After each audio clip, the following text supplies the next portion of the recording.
We'll call Senate Finance to order. And do I have a motion to go into executive session? We have a motion and a second to go into executive session. All those in favor of executive session say aye. Aye. All those opposed say nay. The ayes have it. Again, order of the day. Right now we have a full list. Is it 32? I stopped counting when I got too high. How many? 30. Okay. So it's two better than I thought, right?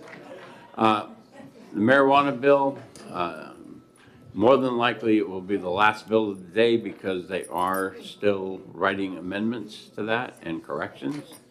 We're going to take the bills pretty much in the order that they're on the list, except for 1593. That's the second one. I'm going to special order that to right around 1:30, which we will be taking a lunch break to allow for caucusing on both sides. And so we're going to start right off with 1583. Do I have a motion? We have a motion of interim study on 1583. We have a second. Senator Bradley, it looks like you want to speak. Yeah, sure. I think that over the last 3 budget cycles, we've added almost $400+ million to education funding. It's obviously not everything that everybody wants. There is litigation that's out there. Just in the budget that we adopted last year, which we all ended up voting for, we increased education funding by $169 million.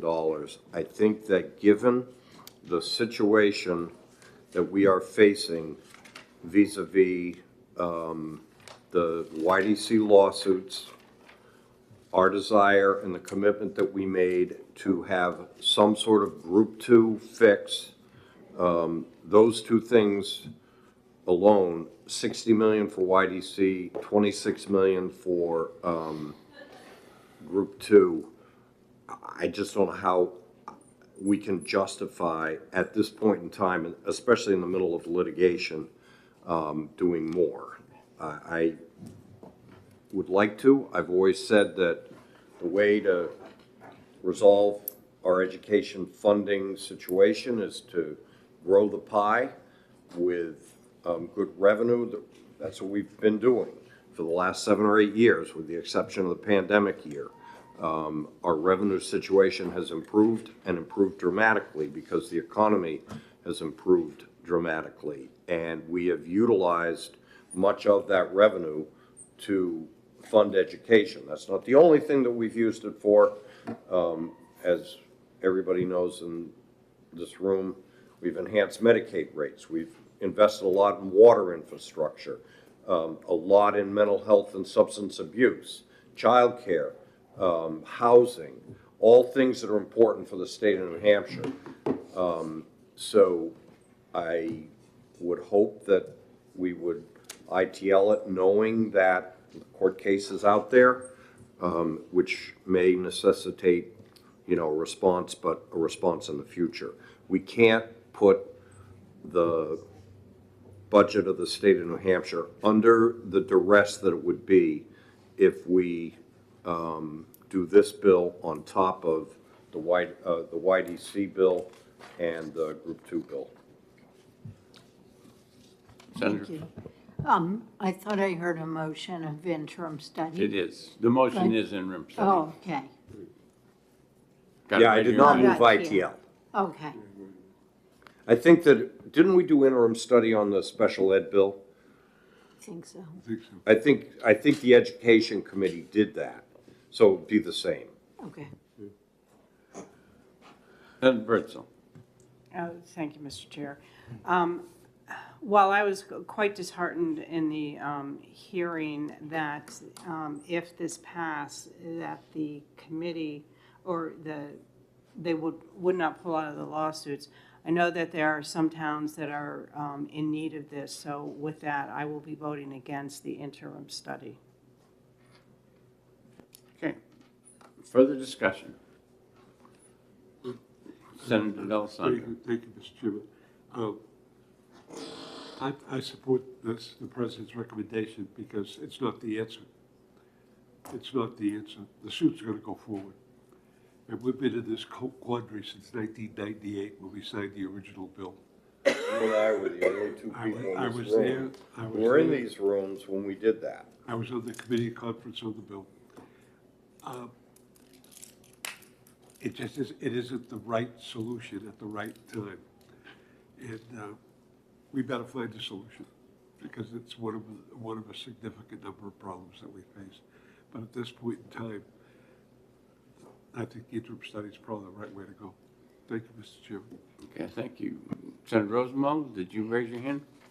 Yeah, I mean, I guess I agree really with the Senate President that in the middle of a lawsuit and in the middle of a budget, I'd like to see this bill come back next year when we're doing budgets. As much as I think we need to address fiscal disparities and increase adequacy, it's just not in my nature to make giant funding changes in the middle of a budget. Further discussion? Seeing none, the motion is interim study. All those in favor say aye. Aye. All those opposed say nay. Nay. The ayes have it. And Senator D'Alessandro? Sure. Okay, so now we're going to the second committee bills on the list, starting with 318.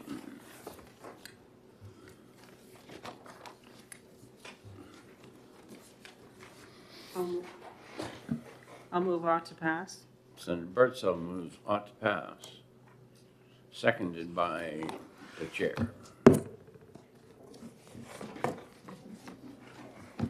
Discussion.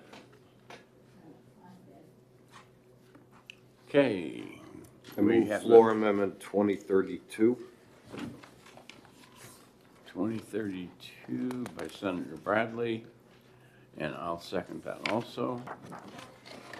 Discussion on the committee amendment, or the proposed amendment 2032.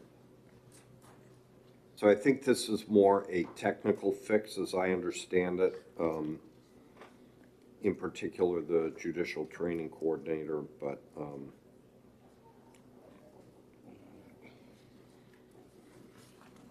Further discussion on the amendment. Do we need a? Everyone's got their heads down reading, so I'm gonna I mean, the hold big off for a difference minute. is that it can may recommend as opposed to may order.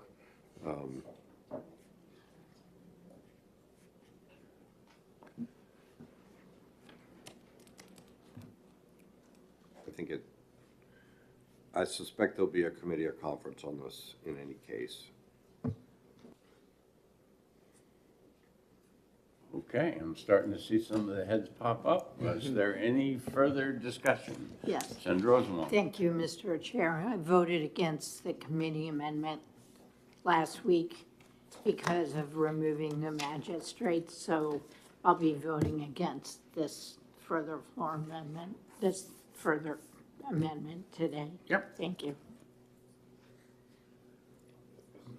Senator D. Thank you, Mr. Chairman. Without the magistrates, how's it gonna work? I mean, you can't do something and not have a way to deal with it. And I realize the magistrates are expensive, but indeed, the premise was you could do this with the magistrates and you'd solve the problem. But without them, how is the problem gonna, just give me an answer of how it's gonna be solved. Because we've been dealing with this now for 4 years. And repeatedly dealing with it over and over again. And we know the solution. And if the solution is the magistrates and we eliminate the magistrates, what are we doing except just extending the problem? And we'll have complaints from everybody if we do that. Law enforcement isn't happy as we speak. And our goal was to make this a better situation rather than a revolving door. Thank you, Mr. President. Okay, the motion is ought to pass on Amendment 2032. Is there further discussion? Seeing none, all those in favor of Amendment 2032 say aye. Aye. All those opposed say nay. No. And the ayes have it. And now we are on the ought to pass as amended motion. Further discussion? Seeing none, all those in favor of ought to pass as amended say aye. Aye. All those opposed say nay. Yes. Okay, I'll change my number. And Senator Purcell, would you like to take that one out? Oh, sure. Okay. 463. You have a minute. And the chair will move ought to pass on 463. And I'll second. No, you can have it. No, no. And the chair also moves ought to pass on, I think, 60, yeah, 2061S. There you go. Okay, so I guess if you guys have decided, I'll change the way I've had it listed here. Okay, what this does into what we passed in the House, this amendment adds back in the appropriation that we had in the Senate bill. The House looks like that they have put that at least on hold, if not done something else with it. It also puts in appropriation for the people who are going to be helping the clerks validate any information, 50,000. Okay, is there further discussion on the amendment? All those in favor say aye. Aye. All those opposed say nay. The ayes have it. And now we are on the bill as amended. Further discussion? Senator? Thank you, Mr. Chair. As I recall, the Senate Judiciary or Election Law and Municipal Affairs added a lot of paperwork that people had to do, so I'll be voting against this motion. Okay. Thank you. Anyone else? Okay. All those in favor say aye. Aye. All those opposed say nay. No. The ayes have it. And I will take that one out.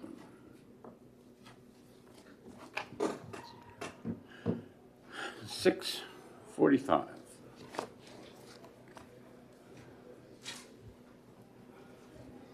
Relative to the establishment of decentralized, autonomous organizations and legal entities within the state. Whew. Ought to pass. We have a motion of ought to pass by Senator Bradley, seconded by Senator Pearl.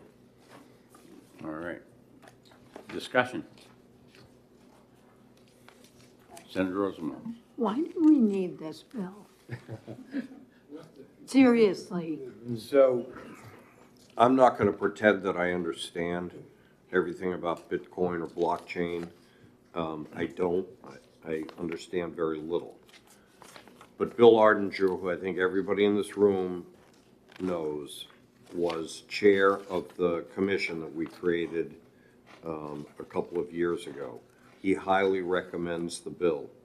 And the Commerce Committee, at his recommendation, had a technical fix to the bill.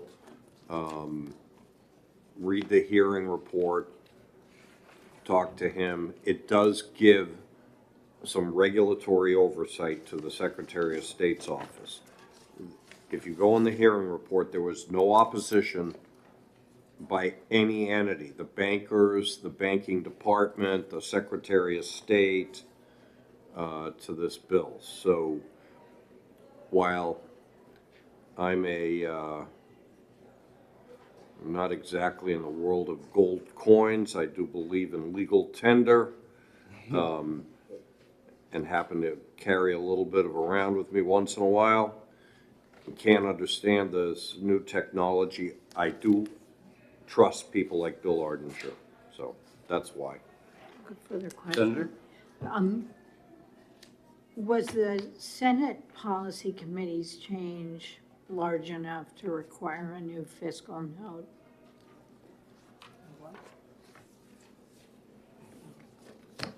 We sent a request for fiscal note worksheets to the three agencies listed. I didn't see anything reading through the amended bill that would drastically change what's already there. Okay. Further discussion? Senator D'Alessandro looks like he's real close. Thank you, thank you. All right, you There's- got it. Thank you, Mr. Chairman. There are some comments by the staff member at the University of New Hampshire. Are they going to participate?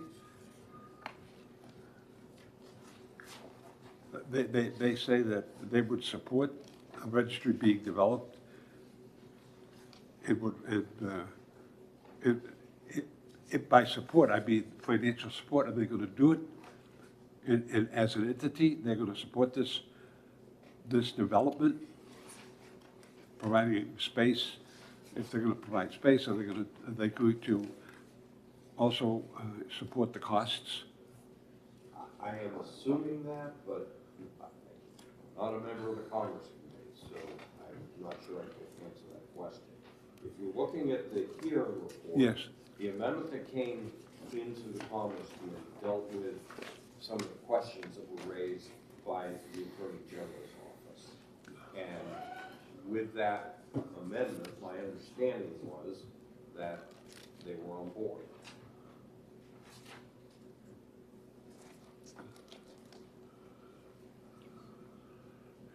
All right, looking at the effective dates on the last page in 19, Section 1, upon passage, but the remainder of the bill is July 1st, 2025. And certainly we can ask on the Senate floor, if this gets to the Senate floor, any of the additional questions that you wanted people from the committee that brought this out. Did you have anything else that you wanted to talk about, Senator? Just the testimony indicates that somebody's going to produce an RFP that would produce this registry and it would make it happen. So who's the somebody that's going to do that? I don't know now. You know, and we often depend upon the experts. Okay. And they're the ones that wrote the bill. And if we have additional questions, we'll have 2 days to ask them. Okay, thank you. All right, additional questions? All those in favor say aye. Aye. All those opposed say nay. The ayes have it. And Senator Pearl? Sure. Commerce bill. I know less about this topic than Senate President. Oh, well, I know Bill Ardenshire. it's kind of hard for me to sign these things to the Senate President since he's up at the podium and can't.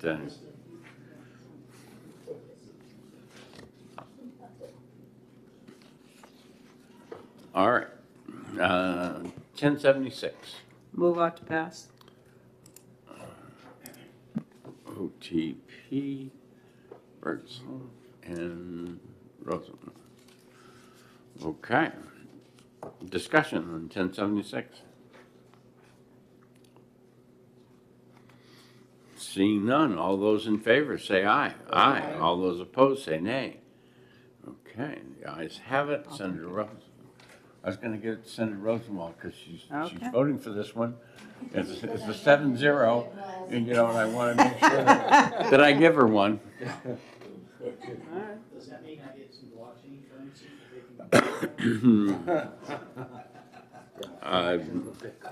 Whether or not you get blockchain or not, Senator Pearl, is entirely up to you. And anyone who would love you enough to give you a Christmas present or whatever, so. All right, the next one on the list is 1105. Local tax caps. Move on to pass. Okay.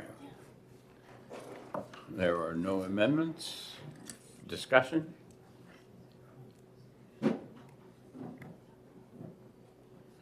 Okay, seeing no discussion, it's ought to pass on 11:05. All those in favor say aye.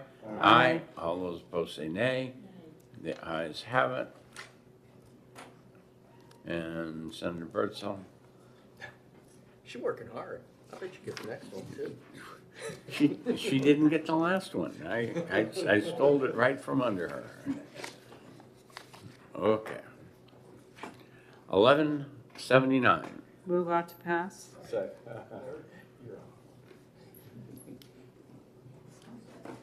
Okay, this is relative to the park system fees of retired members of the armed forces. Discussion. Good bill. All right. All those in favor of ought to pass, say aye. Aye. All those opposed, say nay. Ayes have it. And Senator Ennis, Yes, sir. you got that one. A privilege, truly. Honestly.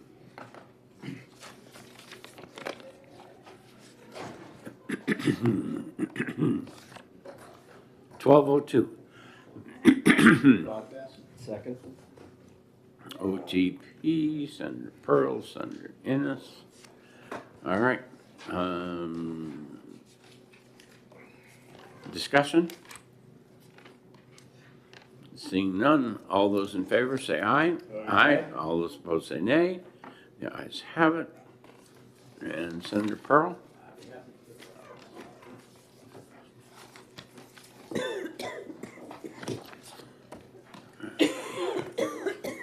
The next bill is 1282, duration of child support. Move on to pass. Senator Birdsall moves ought to pass. Senator Ennis seconds. Discussion. This one extends child support till the child's out of school, which I think makes sense. Even if the child's 18, it sometimes ends at 18, but if the child's still in school past that age, child support continues till graduation, it's logical. Further discussion. All those in favor say aye. Aye. All those opposed say nay. The ayes have it. And Yes, I take it. Senator Ennis. I had both of you, and I just didn't know who wanted it more. I'm excited. Okay. 1329. Move on to pass. Second. Senator Birdsall moves ought to pass. Senator Ennis seconds. And this is special number plates for firefighters. Discussion? All those in favor say aye. Aye. All those opposed say nay. The ayes have it. And who wants to take that one? I'll figure it out. Senator Birdsall.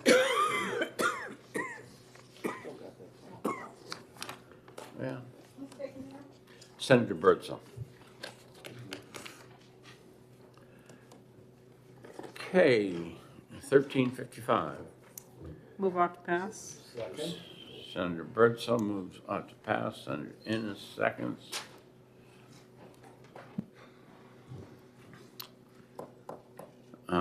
Any discussion? Just a question. Why Yes, would sir. they not be eligible for federal bonuses? What would eliminate them?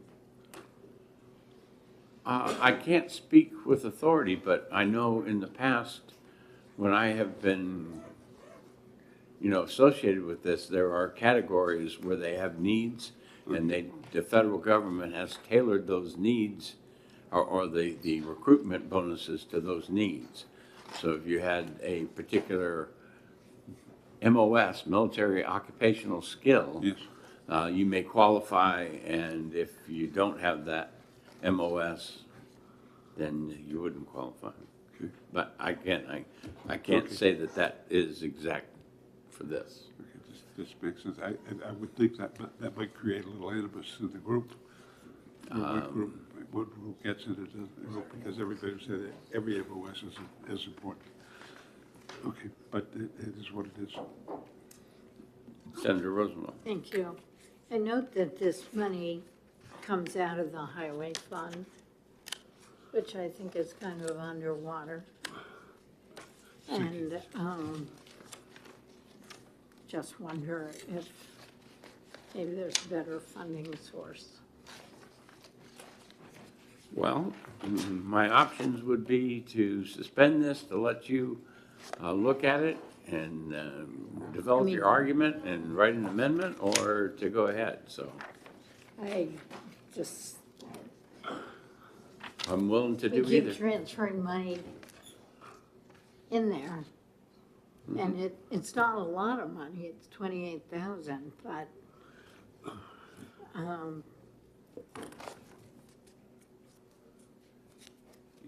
we've got to figure out what to do about the highway fund.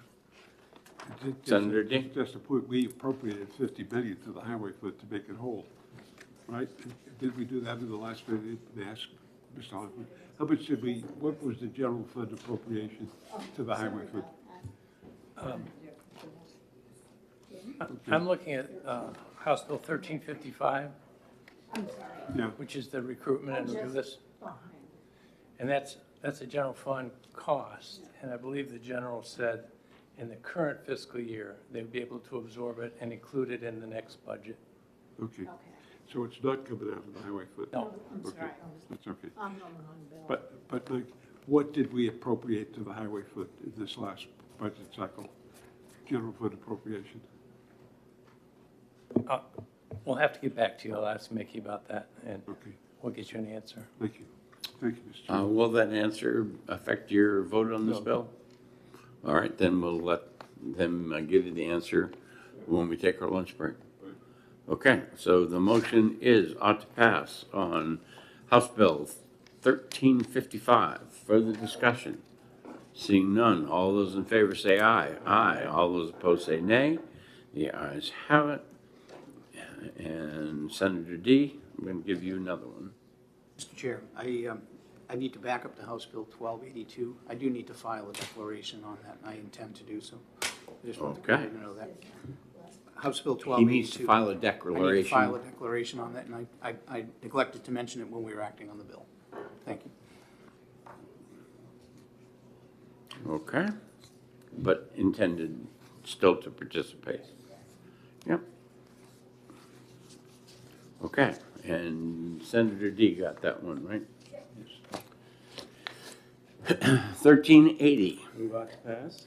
We have an ought to pass motion from Senator Ennis, seconded by Senator Pearl. I'm told that we have some amendments that aren't not listed on our sheet. Will. Then, No amendments. No amendments. okay, no amendments. All right, ought to pass. Any further discussion? All those in favor say aye. Aye. All those opposed say nay. Nay. I'll take it out. The ayes have it. Senator Ennis is taking it out.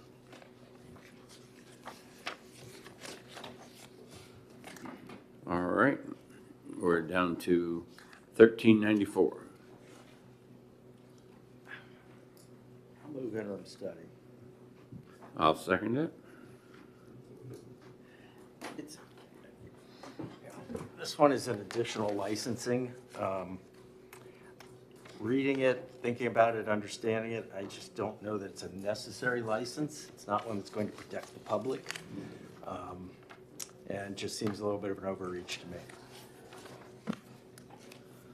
Further discussion? Seeing none, all those in favor of interim study say aye. Aye. All those opposed say nay. The ayes have it. And Senator Ennis, Yes, sir. you get that one. Okay.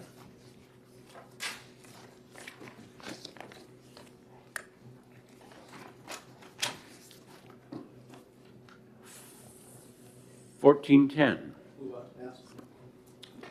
OTP, Senator Pearl, and I'll second. Senator Ennis seconds, relative to certain professional licenses. Discussion. Mr. Chair, this bill just came through ED&A, and it was kind of a cleanup bill that added APRNs to RN members and just cleaned up some language in the Nurse Practice Act, as well as it repealed several things that we no longer needed in statute. So I think it'd be good for us to move the bill forward. Further discussion? Seeing none, all those in favor say aye. Aye. All those opposed say nay. Nay. The ayes have it. Senator Pearl? I'll take that up.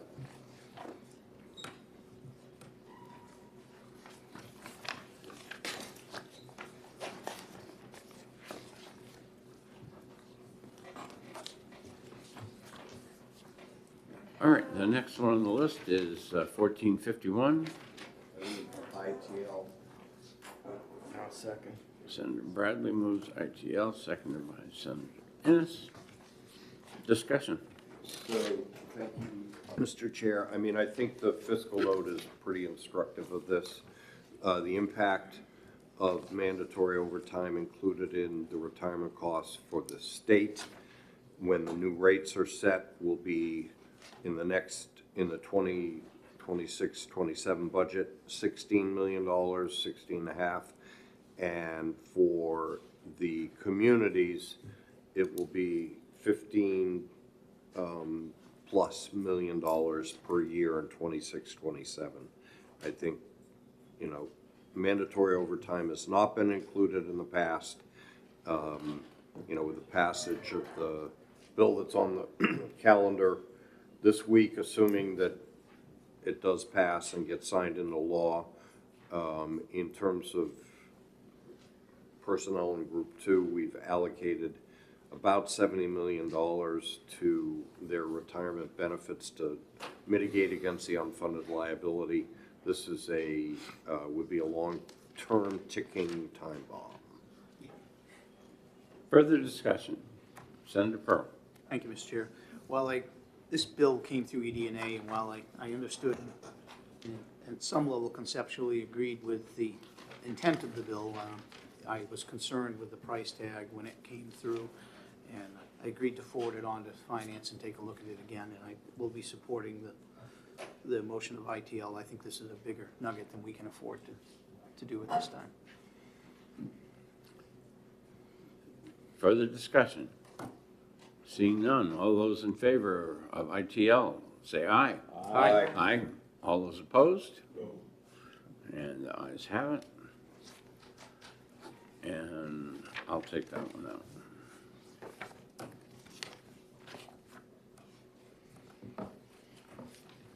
Next bill is 1540. Move on to pass. Second. Motion ought to pass by Senator Ennis, second by Senator Pearl. And this one is relative to the definition of full course meal. This one recognizes pizza, tacos, things like that can be a meal that you eat with your hands to count essentially as restaurant service when it comes to alcohol licensing. Common sense, logical bill. Seems good. Further discussion. All those in favor say aye. Aye. All those opposed say nay. The ayes have it. Senator Ennis. Yes, sir. You get that one too. Okay.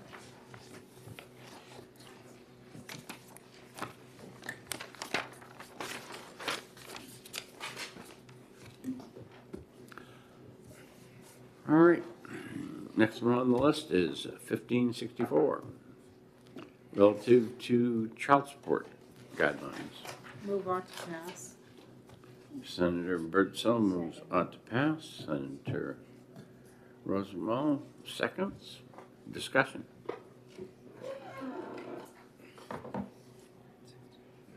Seeing none, all those in favor say aye. Aye. All those opposed say nay.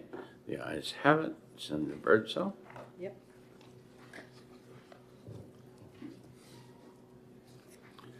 1567. I'll move on to pass. Senator Birdsell moves on to pass. Senator Rosenwald seconds. And this is relative to the zoning provisions concerning family group homes. Discussion. I'll just say quickly, looking at the problems with childcare and the lack of it in this state, I think this would be one tool in the toolbox to keep childcare centers open. Further discussion? All those in favor say aye. Aye. All those opposed say nay. The ayes have it. Senator Rosenbaum, you seconded that one? She's excited. Well, she only had one so far. I know. You know, Share the love. It's like 39 bills. yeah, well, all right. What I'm going to do is I'm going to give you an hour for lunch. And again, we have at 1:30, we're going to take up 1593, is it? Met dish 1593. So I want to give you some time to look at that. And you'll have a time to caucus.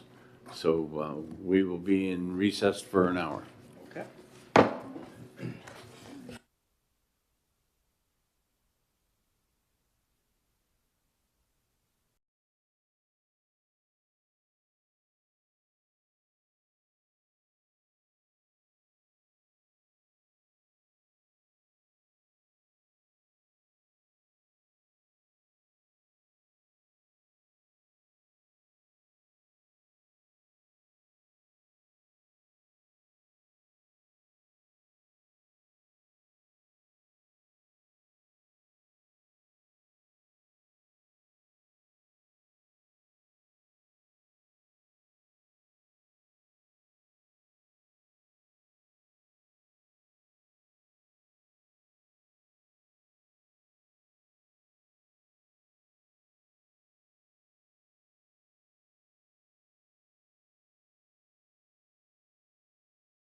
Senate Finance Committee will come out of recess. We are in executive session. First bill on my list is House Bill 1568. Reimbursement for ambulance services. Is there a motion? Move thought to pass. Second? Okay, I have a motion vote to pass. Discussion. Senator Rosenbaum. Thank you. How is this different from the Senate House version? I don't know the particulars. What I will say on this one is because my plan was to put Senator Prentice's bill onto this. Senator Prentice asked me not to do it because whatever the House does to her bill, we're gonna at least have this one, and she says this is better than what we've got now. It has, I think, direct bill in it. So can I follow up? Absolutely. Parliamentary wise, is there a possibility that the House could be acting on her bill before we take full Senate action on this version? I would suggest that you ask this to be special ordered to the end of the calendar then. Would that be It good won't with be, you? it won't be a guarantee, it just, Right. So there's a lot of bills gonna be put to the back of the line. Okay, But yeah, I'm okay with that. okay, so, Yes. but they're Just so you in, know, we're gonna try to get through the calendar tomorrow. The calendar is the regular calendar. There'll be a few special orders, and kind of a hard stop at 5 o'clock. Okay, and then we'll come in tomorrow. tomorrow. So, And okay. then we'll come in Thursday, depending on what's left and at the time, okay? Okay, so we should think about special ordering this to the end of, If you want to have more time on things, make sure you ask a special order till Thursday on Wednesday. and, and it- But not. it's not on the already, calendar. right, What's already on the calendar, we'll do tomorrow. Okay. But the addendum, The addendum is gonna be Thursday. this is already and gonna the be special pretty near orders. the end of the calendar on Thursday as it is. so, right, Again. but if we're gonna start out with finance on Thursday, and the House isn't. But it's still gonna be pretty near the end. I don't believe that anyone on this committee, even if we get to this bill in the calendar and you want a special order at that time, is going to oppose you. Okay. I'd just like to preserve the Senate's freedom. Are you thinking about putting an amendment together to replace it just in case with Senator Prentice's bill? I mean, if the House had already acted on her bill, we might want to have an amendment ready to put hers on And there, but that's all, maybe Senator Bertzel and I That's can all talk free. about this offline. sounds like a great idea. How would But that right be? now, we have a motion of ought to pass in front of us. Is there any further discussion? Which bill carries the appropriation? This doesn't carry an appropriation. This bill has fiscal note of $1 million, but I don't see the appropriation language. Right. But our bill does have, the bill you're representing, Senator Bertzel, the bill you're representing has a $500,000 appropriation, right? I believe so. I believe so. Okay. All right, any further discussion? All right, the motion is ought to pass. All those in favor say aye. Aye. All those opposed say nay. The ayes have it. Senator Bertzel. Sure. Okay. 1569. I will move ought to pass. Second?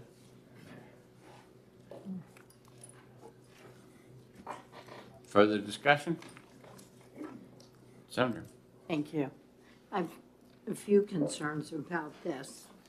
I'm concerned we could lose our same-day voter registration and be forced into the expensive motor voter.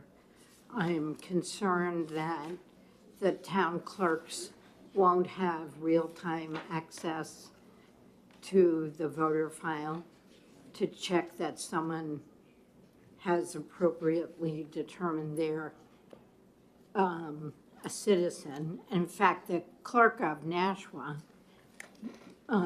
testified that at least in Nashua, they would not be able to do it. So in Nashua, it's possible to move from one side of the street to another and be in a different ward. And so you have to re-register to vote when that happens. People don't always know that they've moved wards because their kids still go to the same school. And so they could show up to vote, and if they didn't have a passport or birth certificate or naturalization papers on them, they might be turned away from the polls. So I will not be voting for this. I think it's expensive. I think it's going to turn people away from the polls. And I think we've been careful of as a state to stay away from motor voter because it's expensive and it allows other people, other groups to go out and register people. And this could cause a very big change. Thank you. I will comment on that. There's various strategies that the cities and towns can use. In the past, I was a moderator in Rochester for over 25 years. And so on some of the elections, what we actually did is that each one of the polling locations would have the checklist for the whole city. Right now in current law, that if you are registered to vote anywhere in New Hampshire, that you do not need to prove citizenship. And so in the portal bill, which we've already acted upon today, the amendment that we passed in there has an appropriation of $50,000 to stand up a group of people that would help to verify data. That's independent of this bill, independent of 1370, and there are strategies that have been discussed.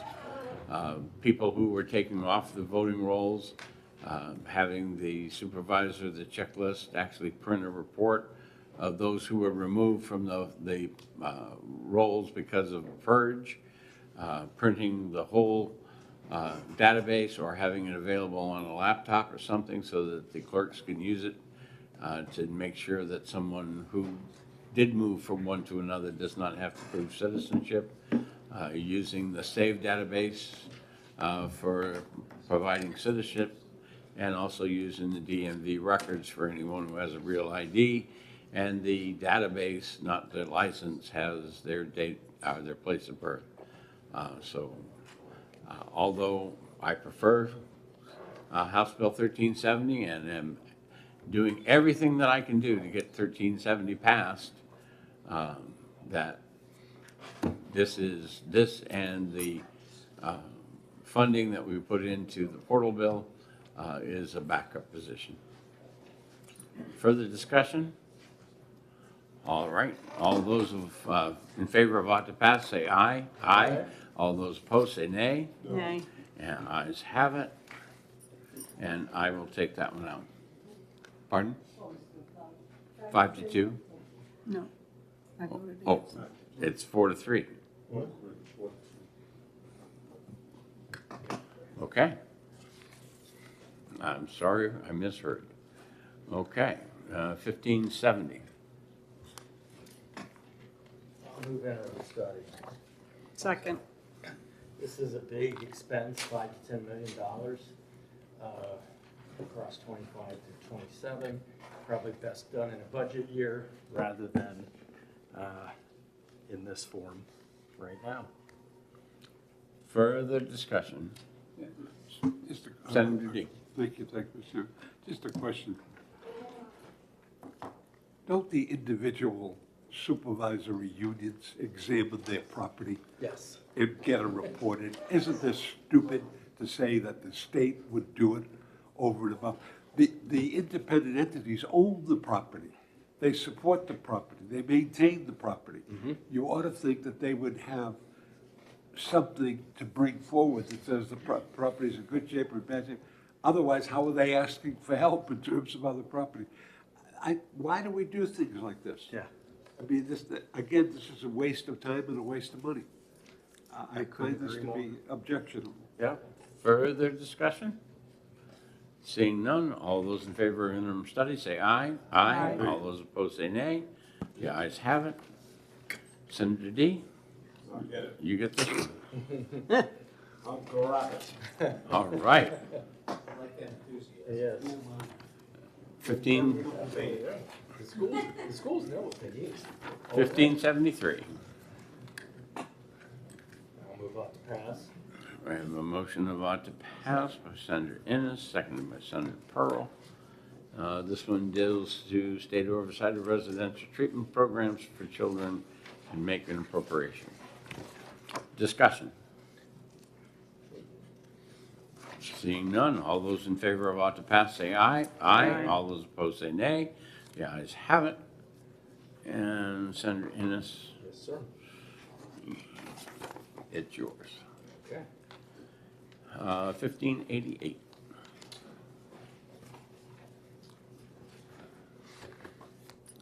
This is relative to the court jurisdiction over persons receiving special education.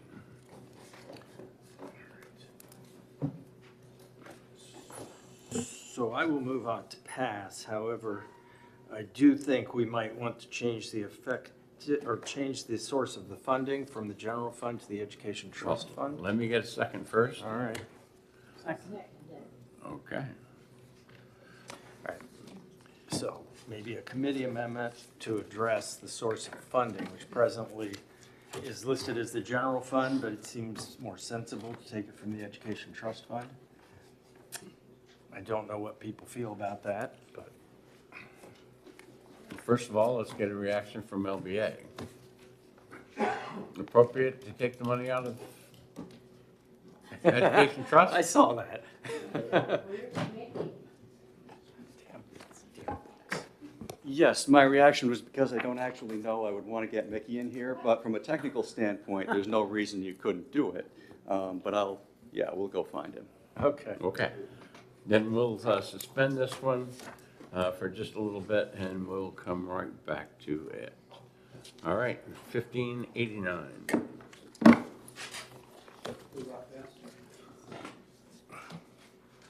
Ought to pass by Senator Pearl, second by Senator Rosenwald, establishing veteran treatment court.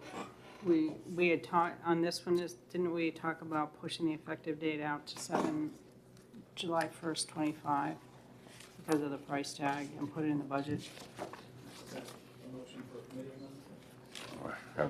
Yeah. Absolutely. Wow.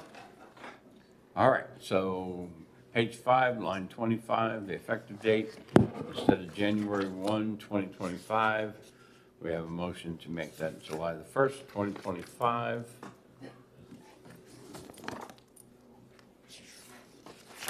Okay. All right. Further discussion on the committee amendment. I think that's right. Just- Senator Ding. Thank you. No question on the committee amendment, but going forward, where's the money going to come from to treat the problems that surface? I mean, we got to do something. If you're going to have a court, what's the court going to do? Where are they going to recommend? And what is the process by which this will be? I believe that the intent to move that date was to push it into the next budget cycle. Right, right. So we'll And, handle it in the budget. and we'd handle it in the budget, because, right? Neither of these guys. Pass the policy and the bill. Yes, I am. I think the policy is good. Obviously, there are the number of problems that have manifested themselves among veterans are far and wide at this point in time. And the administration of the program and then the implementation of a program is something that, as you say, if that's in the future, I'll let the next budget writers dwell on it. Okay, so we are voting on the committee amendment to change the effective date. Any further discussion? Seeing none, all those in favor say aye. Aye. All those opposed say nay. The ayes have it. We are back to the bill as amended. Further discussion? Seeing none, all those in favor say aye. Aye. All those opposed say nay. The ayes have it. Is there any, Senator Pearl would like to take it out? Okay, are we ready to go back to? We're gonna go back to 1588 and answer the question? Mickey? Come on down.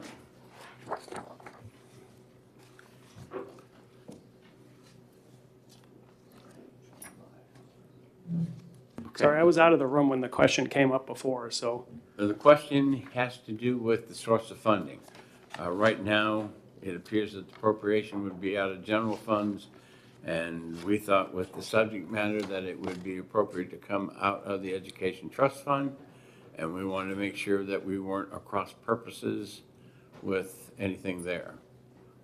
So I'm not overly familiar with that bill. As far as uses of the Education Trust Fund, that's determined through statute. So as far as from a technical matter, technical standpoint, you certainly could amend the bill to have it be a draw from the Education Trust Fund. It could be drafted in a way to not withstand RSA 19839, and then it would be allowable in that regard. Okay. Is that what the committee would like to do, and who would like to make the motion? Senator Birdsell, you're making the motion, or Yes. have it come out of education? Yes, I will. Okay.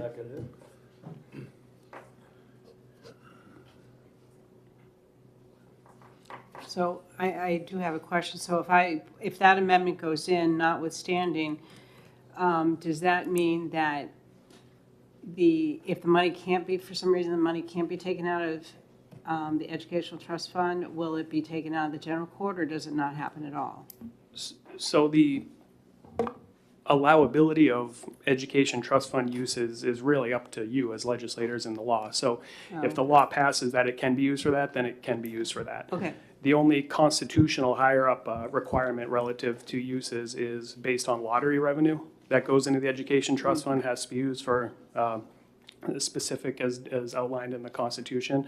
That is $170 million a year as part of a bigger billion-dollar number. So I would say from a compliance point of view, you probably would be okay. Just legislating the use of this bill be from the Education Trust Fund. Thank you. Further discussion? Seeing none, we are voting on the committee amendment to change the funding source. All those in favor say aye. Aye. All those opposed say nay. The ayes have it. And we are voting on the bill as amended. Is there further discussion? Seeing none, all those in favor say aye. Aye. All those opposed say nay. The ayes have it. And I don't know if she wants it. do you want it, or do you want Ennis to do it? You can do it. And Senator Ennis is the one. Okay. Special education, we did that.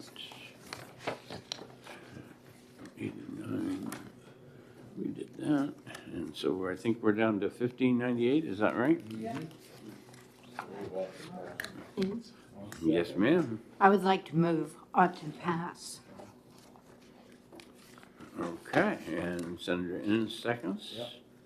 All right, and this is relative to the Department of Health and Human Services, Social Security payments and veterans benefits. So, Expect your thank motion? you. I think this is a really important bill for kids coming out of foster care. As the bill was originally drafted, it had a very high fiscal note on it. the department said it would be really expensive to implement, to not take the Social Security payments. And we're talking about kids who are in foster care who either are disabled or have a parent who is disabled or has died. So these are kids that are kind of starting out with struggles to begin with. The House was not able to get information from the department on how many kids would be affected, how long they're averagely in foster care, or what the real cost would be. So it was amended to appropriate $150,000 for the department to hire a consultant to help them figure out how New Hampshire could do this. If a kid who was in foster care for a couple of years was able to come out with it, even a few $1,000s in Social Security payments, it could help them rent an apartment or go to college or buy a car, get a start in life. And a lot of states are moving in this direction. Thank you. Senator D. Thank you, Mr. Chairman. I had a youngster come by my office who was in this problem. He had this predicament. Yeah. He had been in foster, maybe he came to see you. I haven't seen it. Okay, and he was in foster care, left foster care, now foster care, but then found out that the state was keeping this money, keeping the Social Security and the other benefits. And I was not aware of that. So the key would be, how many kids does this affect? How many are in foster care and have the ability to move out? Some of them are in foster care for longer periods of time, some of them for shorter periods of time. But it seems to me we must have been violating a law by retaining the money, because the money wasn't ours. The money was the child's. So I like that question addressed. Whose money is it? Who can we address that to? Kevin? Or Nathan? Nathan, whose money is it?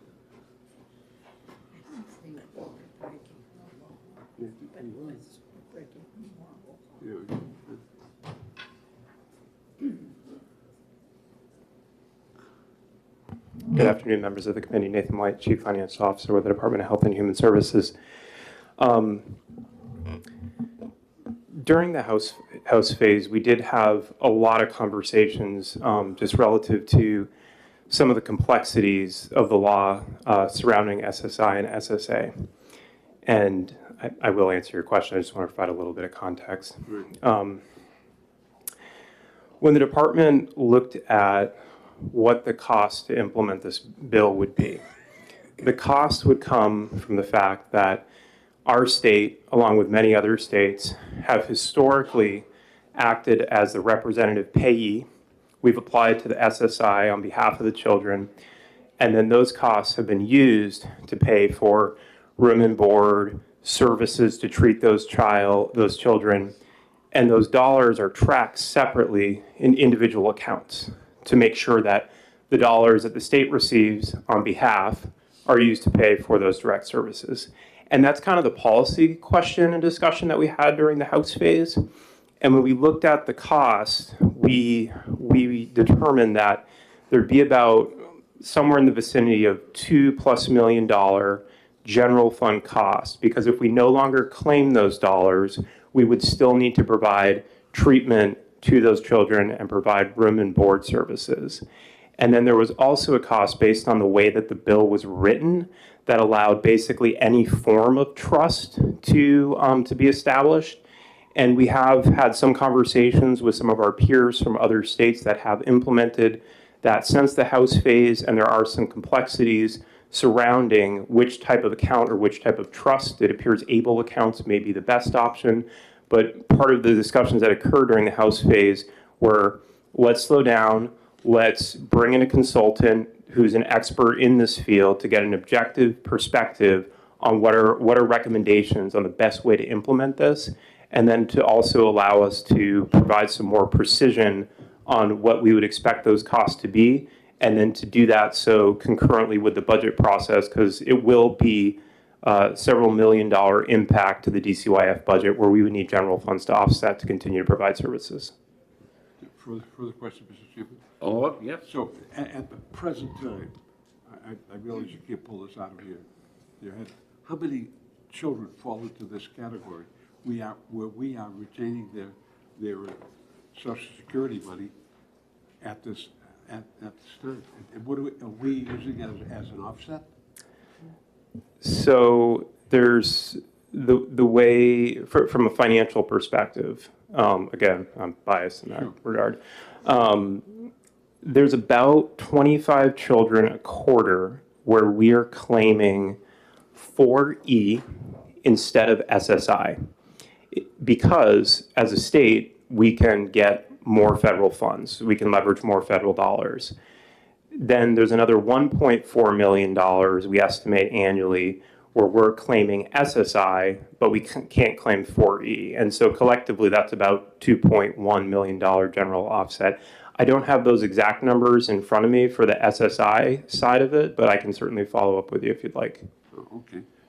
But the point is, you're collecting that money now and using it as an offset for payment for the services rendered. Correct. Now, how do you get the veterans benefits? How does a foster child qualify for the veterans benefits? That is not a benefit that we have claimed for a number of years. None of our staff have seen that come through. When a child does come in, we look at all of the potential benefits that they would qualify, i.e. Medicaid, 4E, SSI, SSA, and we apply for those. But that is not a benefit that we have in recent years seen come through. Senator Rosenwald, you had a question? Yes, thank you. Thanks, Mr. Chairman. But Nathan, would you agree that as amended, this bill doesn't require the department to stop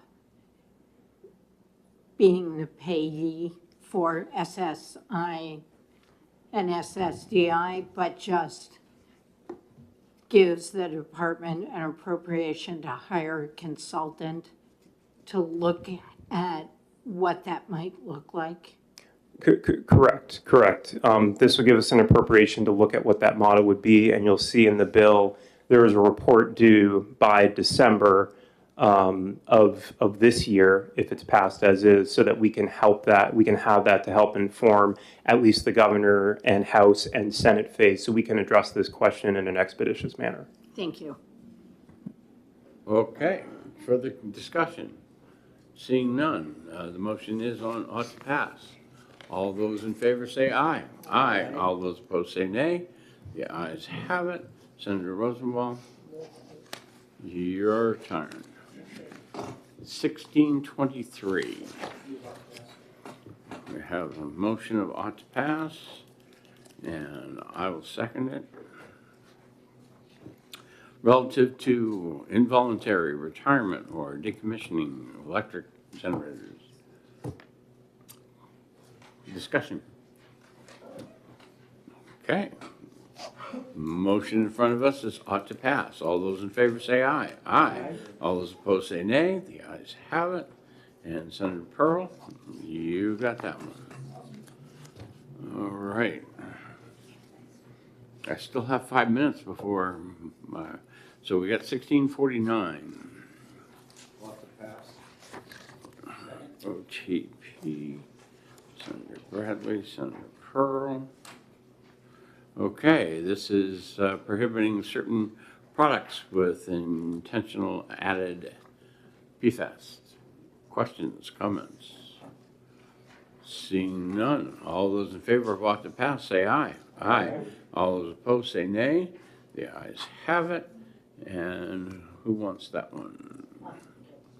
Senator Rosenwald wants that one. Okay. 16. On this one, Senator Bradley made the motion, Senator Pearl seconded, and Senator Rosenwald taking it out.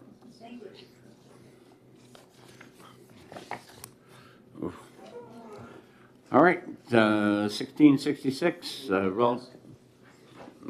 we have an ought to pass for Senator Pearl.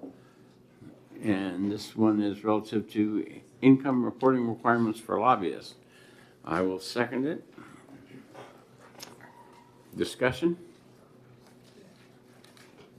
Senator. I'm one of the members of the Legislative Ethics Committee, and I know that there was testimony presented to the committee that this bill passing, unlike the Senate version of the same thing, could prevent a lot of people from voting on a lot of bills. I also have a concern that to the extent we make it harder for people to work and vote in the legislature, we're going to discourage people who are young enough to be in their working years from running. So, Senator, I don't think that's this bill. This is on reporting for lobbyists. I'm I think sorry. you're thinking of a different bill. I am thinking of the bill. 1666. I'm thinking of the ethics Yes. bill. If I'm looking at I'm page, sorry. the highlights on page 1. No, Sorry. yeah, she has the wrong bill. That was a different bill we had in committee on ethics. Yeah. Yeah. Okay. Sorry. Okay, now there were, Forget I was even here. I can't, I gotta count you, so, no matter what. All right, is there any further discussion? All right, all those in favor of ought to pass, say aye. Aye. All those opposed, say nay. The ayes have it. And Senator Pearl, Sure, I'll take that. we'll give you that one. Okay. I'll check with the aides. I think I'm down to 2 bills. Is that right? Yep. 1593, 1633. And the intent is to take them in that order. Does anybody need a break before we start with 1593? No? Okay.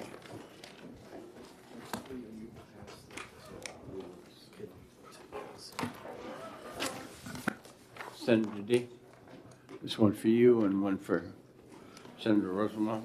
Thank you.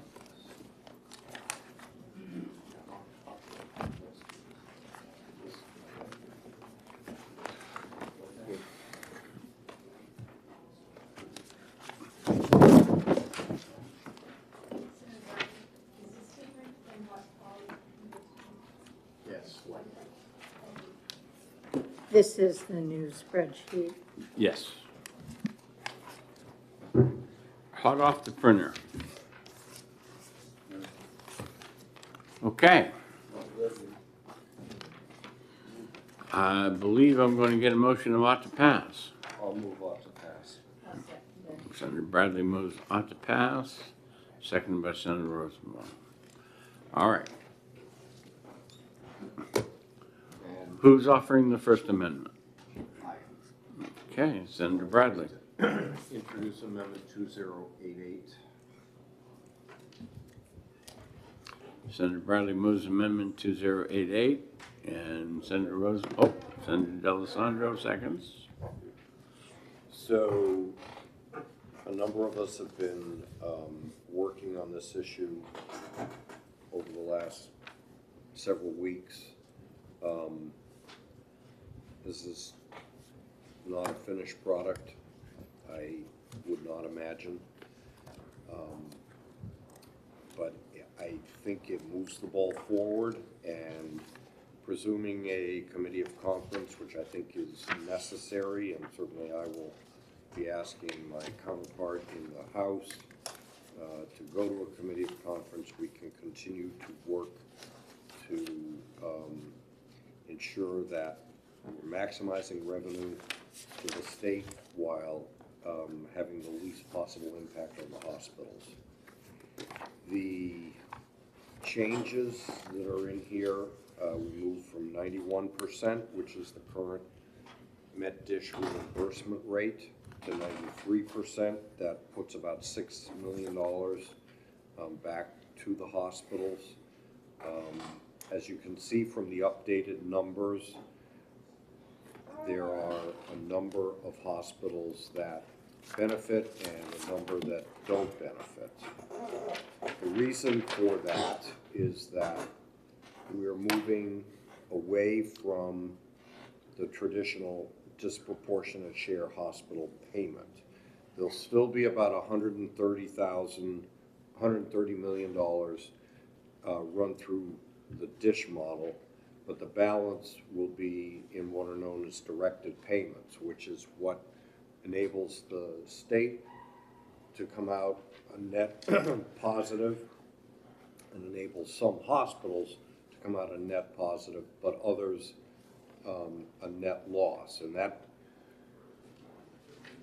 structure depends on the patient mix that every hospital has, the acuity level of the patients, the number of patients that a hospital has on Medicaid expansion, or without insurance. And that does change every year, but it also, by moving to a directed payment, the state benefits, some hospitals benefit, but not all do. So if there is a committee of conference, I'd like to hope that we can continue to explore ways of maximizing the revenue to the state with the least harmful impact on hospitals.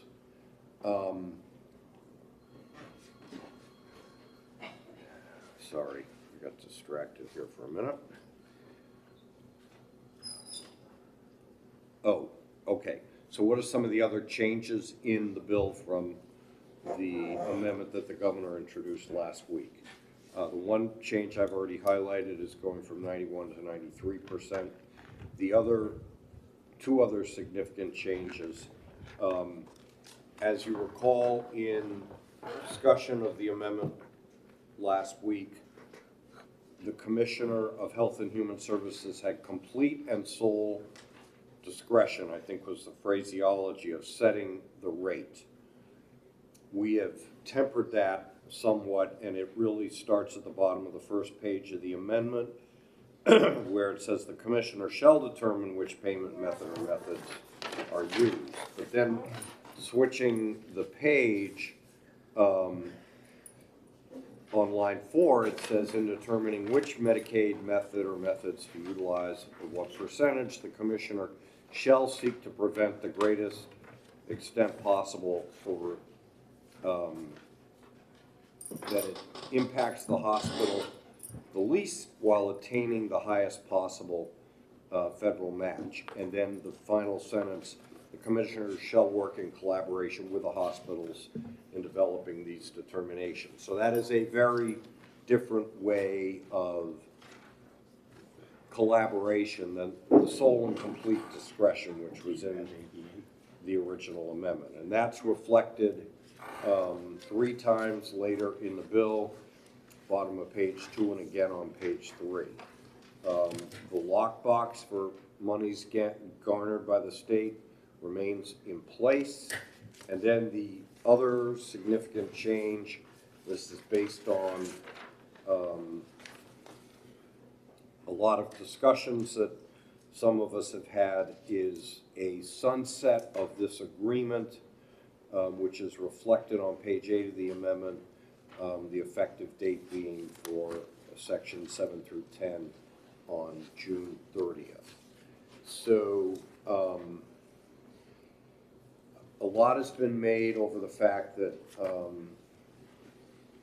there were different spreadsheets that were submitted to us last week.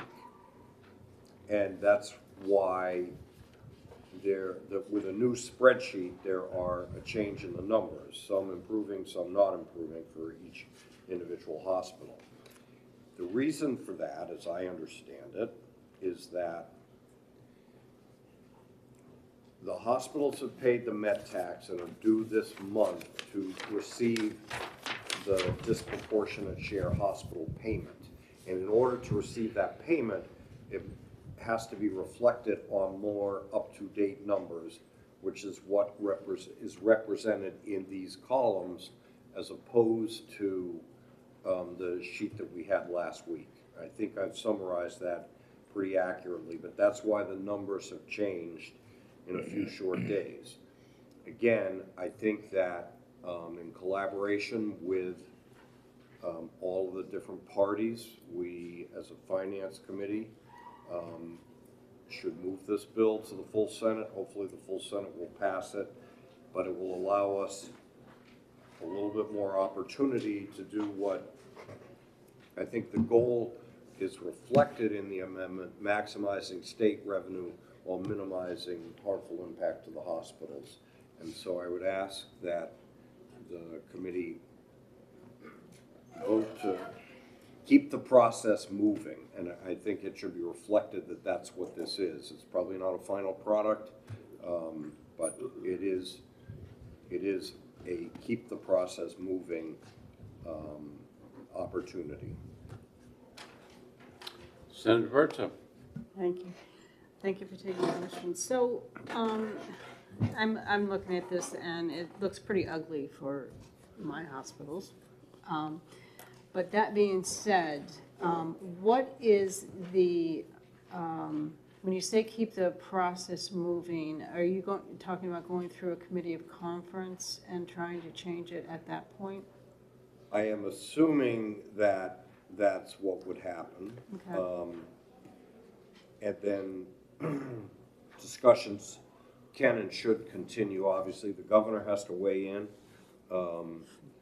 and be able to accept a final agreement. I think the hospitals also have to be able to live with a final agreement. Nobody's going to get everything they want if it's a good agreement, but I think that with more time, we will be able to allow all of the folks that are working overtime to negotiate, and I don't see Henry, oh, there he is, Henry Littman and Dave and Steve and Joel, you know, continue to try to pull something together that we can all live with. And I think this is, I'm going to say this is really important for everybody that's going to be in this building next year. And I know that Senator D and myself will be here in spirit and maybe to offer sage advice, but just looking ahead, and I know I sound like a broken record over and over and over again. Education funding, YDC settlements, it's very important that we have some stability in the Met tax that everybody can live with, given the budget situation that the state is going to face next year. Very important. Follow up? No, I'm just going to say, I'm going to go ahead and support it, but if things don't change, I might have to think twice about it when it comes to the floor.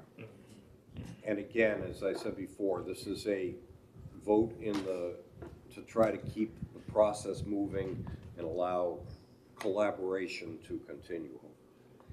Senator D. Thank you, Mr. Chairman. I think we have to collaborate, and that's essential. The changes have been made, the changes that have been made, that's movement. From 91 up to 93, that's movement. The change in how the program would be orchestrated, the consultation, that's movement. But when you look at the spreadsheet, that's problematic. That's really problematic. Mm-hmm. And who suffers the most? All right. Think of that in terms of the hospitals that you represent. I appreciate the work that Henry does and respect him as the knowledgeable guy on this. And certainly the Senate President's working diligently to get this done. But this has got to be a deal that makes sense to everybody. And that's the problem I think we're all going to have in the final analysis, because when you look at this and people in your area get hurt, that's problematic. Services per se are in jeopardy. They are in jeopardy. Hospitals are in jeopardy.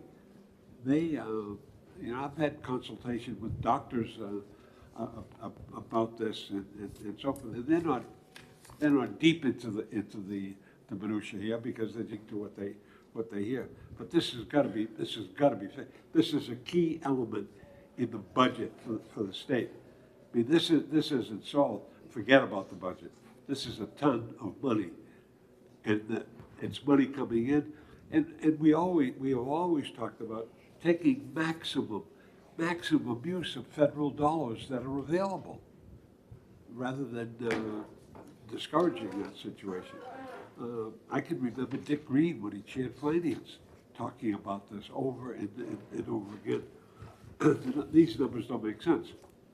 The changes, I think that's a start, and I applaud that. I think it's moving again in the right direction. But we gotta have more. Otherwise, it's no sale. Thank you, Mr. Chairman. Senator Rosenwald. First, I have a question of the Senate President. If I could, on page 3, Roman 9. So I think it's great that you said Medicaid services and Medicaid programs, because that makes the lockbox clear, which it wasn't in current state law.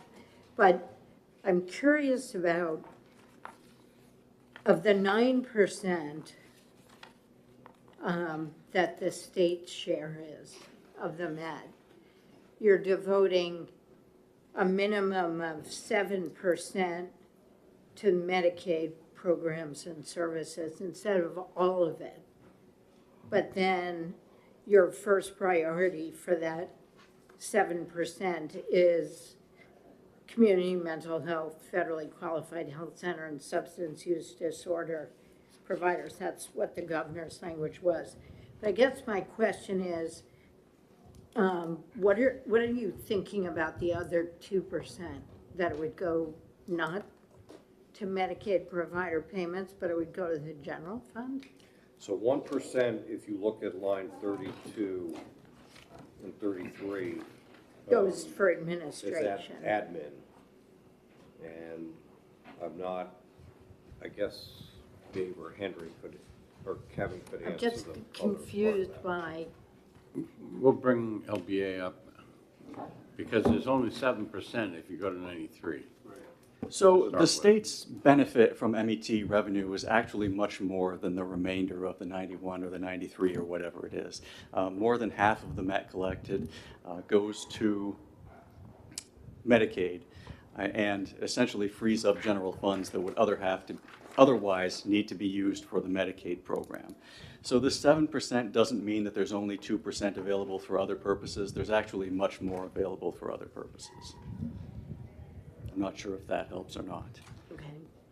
Could I, we're in Follow up? executive question, so I can comment, right? I think this is a real Bradley special. And I know Henry must have worked the entire weekend on this, and thank you. But if you look down at the bottom of the page, this is going to bring, like, this $26 million extra for the state. I think that's just for 1 year. And, isn't it? I don't have the sheet in front of me, but yes, that's for a single fiscal. So essentially, there's 52, at least, $1 million more. 26, it's 13 and 13 is my understanding.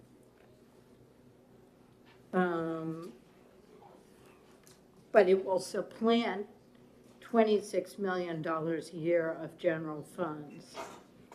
It will provide a net benefit after the match to the state of 26 million. Per year.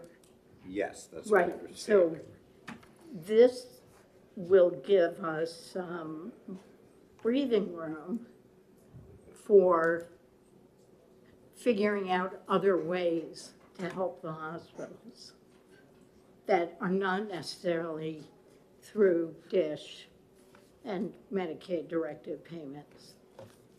And I don't think any of us like this spreadsheet. It's worse than last week's spreadsheet. And half of these red hospitals are in the rural parts of the state, and we need them. The only thing I would comment on and ask us to consider is the 4-year sunset provision. And I just wonder if we could discuss for a moment making it 2 years, because it would still be in a non-budget year, which I think is really important.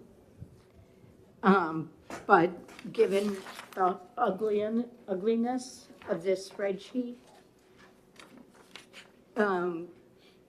we might want to make ourselves come back and do it again sooner than 4 years. And maybe it's something to hold for conference committee, unless we all think that sooner might be more helpful to the hospital. Senator Bradley, you'd like to respond? So I think that for long-term stability, 4 years is better than 2. And 4 years is pretty short compared to, you know, the amendment that was considered last week, which is permanent, okay?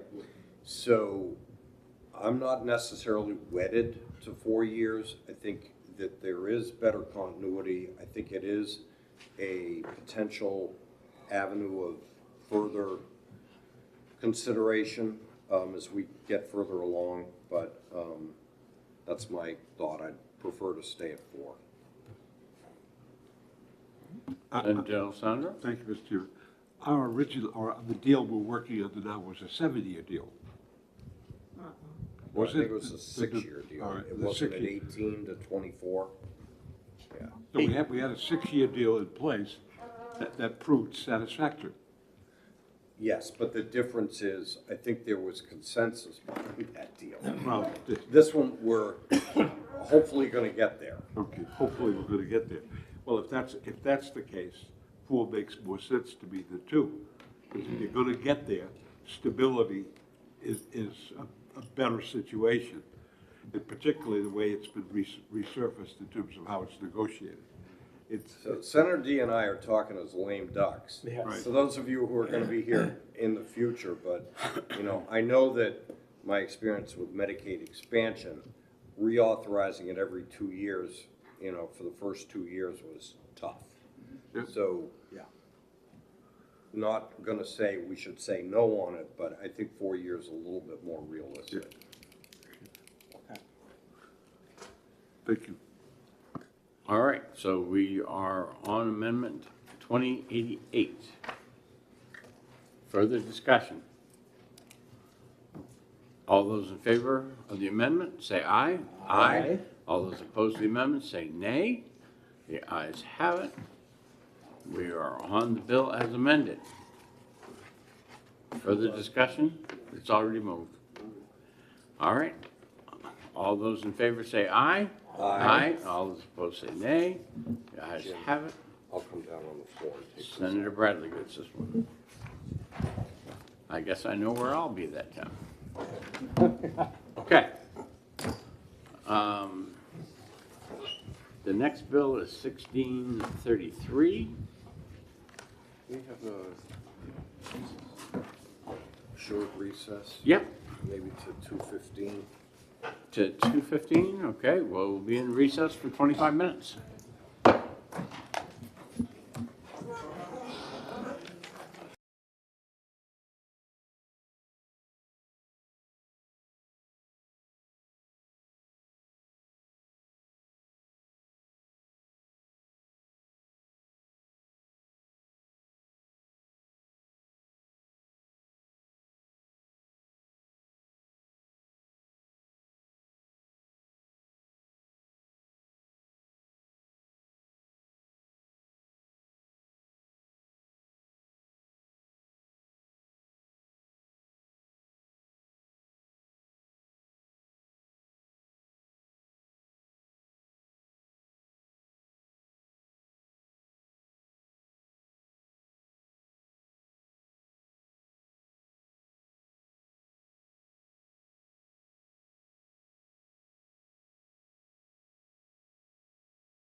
All right, we'll call the Senate Finance Committee out of recess, and we are in executive session.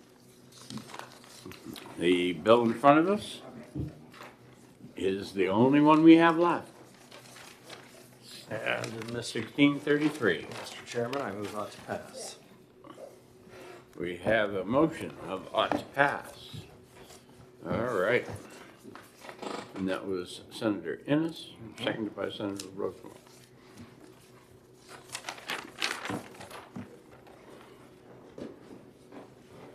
Okay.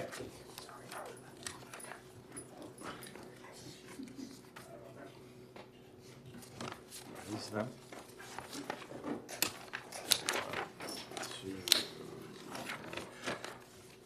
Okay, does anybody have an amendment they would like to put forward? There might be a couple. Maybe one or two. I do have a list, but, All right, let's go. all right, first thing on my list is Amendment 2034S. Whose amendment is that? So if I could introduce that. Certainly. Senator Bradley, second by Senator Rosenwald. So, 2034S. as I said last Thursday, as we were debating this, I don't support it. Don't intend to support it on the floor, but I feel it's our obligation to try to make it better. So all of these amendments that I'm going to be introducing are a way to make it better. So we had a pretty significant debate last Thursday night about the Cannabis Advisory Commission becoming a Cannabis Control Commission with authority over the rules. Since Commissioner Malika is here and hiding behind Deb Martone, I'm going to give him another shout out. I think the Liquor Commission has done a great job in terms of, maximizing liquor revenue, but it's been a controlled product for what, almost 100 years, Commissioner? So with marijuana, because it's new and different, not new or different, but in terms of being a control product, new and different, I think the Cannabis Control Commission is essential. And several of the people that either voted for it or against it suggested that the commission get a specific appropriation of $250,000 in each of the next 2 fiscal years for the purpose of hiring consultants to develop the rules. I think that's rational. I'd rather see the rules done right than haphazard. And I spoke with the Commissioner Malika about it, and this was his suggestion. So that's that amendment. Have you moved it? Yes, he has moved Second. amendment, yeah, and Senator Rosenwald already beat you to that? Gotcha. You just weren't quick enough. I that's guess all. not. I need coffee. All right, Iced. we are on Amendment 2034. Discussion. Seeing none, all those in favor of Amendment 2034 say aye. Aye. Aye. All those opposed say nay. The ayes have it. Next amendment on my list is 2033. Thank you again, Mr. Chairman. This just adds to the training and continuing education requirement for licensees, the training for cannabis use disorder, mental health training, and mandatory reporting criteria. Senator Bradley moves Amendment 2033. Senator Pearl seconds. Discussion. All those in favor say aye. Aye. All those opposed say nay. The ayes have it. Next one on my list is 2035. Thank you, Mr. Chairman. This just adds change in licensing to what the commission has to look at. Senator Bradley moves. Senator Pearl seconds. Amendment 2035. Discussion. All those in favor say aye. Aye. All those opposed say nay. The ayes have it. Next one on the list is 2036. So this is the simplest amendment of all. It cites a federal statute 1700.20. It adds the Latin phrase et sec. And I think that means and so forth in the rest of the chapter. So it's a very technical amendment. Rick asked us to add it. Senator Pearl's second, Senator Bradley's motion. Further discussion? Seeing none, all those in favor say aye. Aye. All those opposed say nay. The ayes have it. Next one on my list is 2087. All right, so It's replacing 2043. Okay. all right, so I'm not introducing the amendment on volatile extraction, and the amendment 2043 was incorrect. That was the wrong section of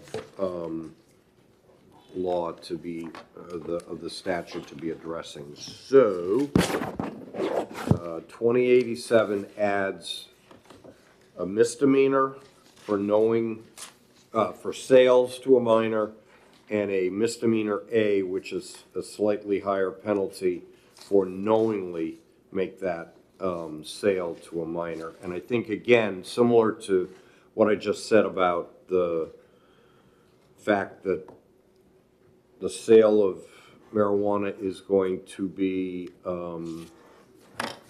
something new to the state, we need to have pretty strong penalties for underage sale. Senator Bradley moves 2087, Senator Pearl seconds. Further discussion, Senator Rosenwald. Thank you. I think this is penalties that are inconsistent with what is done with selling alcohol to a minor during enforcement activity. I think unless it's knowing, it's a violation. So we're treating these two drugs differently. So for that reason, I'm going to vote against it. Further discussion? Okay, the motion is on Amendment 2087. All those in favor say aye. Aye. All those opposed say nay. The ayes have it. And the next one on my list is 2038. Yes. So, find it, 2038 just adds substances that might be needed to be tested for purity. The existing language stops at the end of the word salmonella. And it just says, and such other substances as the commission shall adopt by rule. I think we probably should all be able to agree that we should have the best testing possible. We'll get you a copy. I'll second. Senator Pearl seconds.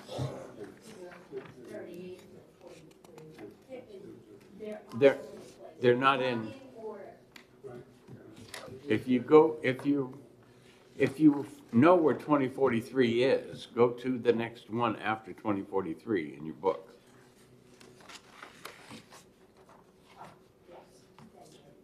Okay. I was trying to stay with your book, so.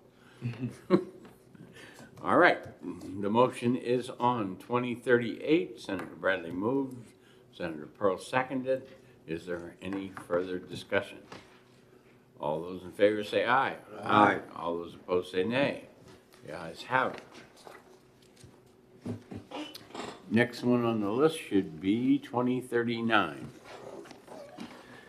Thank you, Mr. Chair. So after our session on Thursday, our friends at the Municipal Association, Catherine and Natch, did a deep dive line by line on some of the implications for municipalities and asked us to make the technical changes that are in here in terms of how the towns will vote for it. So I think it's an agreed-upon amendment based on the input of our very capable friends, Natch and Catherine.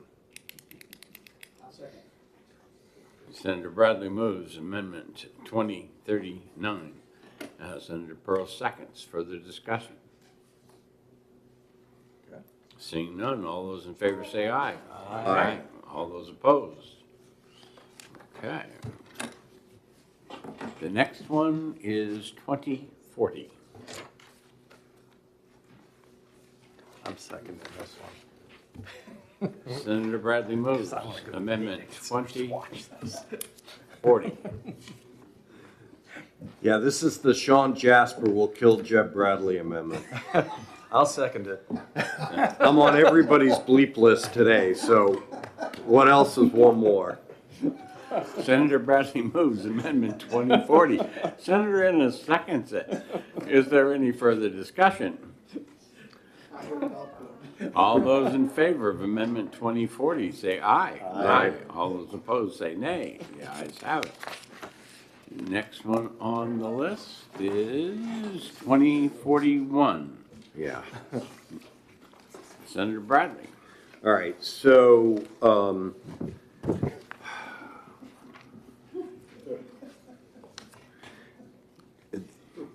the intent here is not to add a prevention specialist because that was already in the bill on the commission. Let's find the actual language in the membership. We think that the M needs to become a D on line 4. So to give you an idea.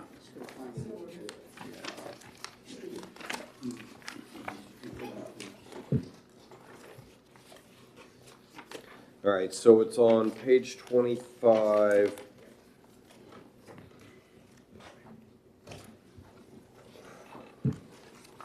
Line 17. There you go. Okay, and the amendment as it's written would add an M, leaving D there, but that would be an extra person on the commission. The intent of the amendment was to delete D. So if you, there's a committee amendment, the language needs to change, but the M on line 4 would become a D, and the language saying, replace D with this. So D should probably read a prevention specialist who is currently certified by the Prevention Certification Board of New Hampshire.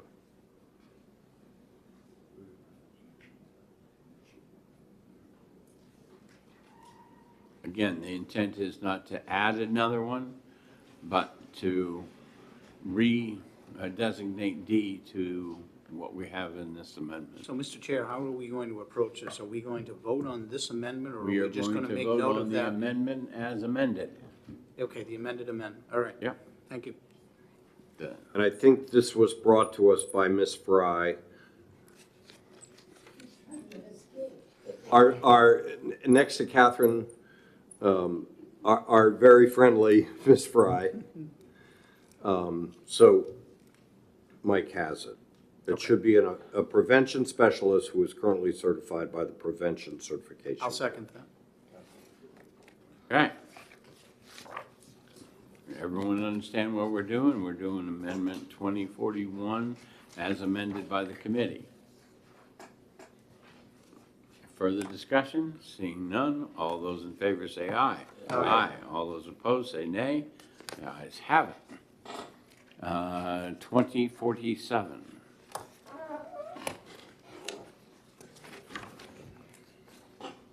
Senator Bradley moves Amendment 2047. All right. I'll second. This is discussions that I had with different folks after the session on Thursday about the Cannabis Control Commission.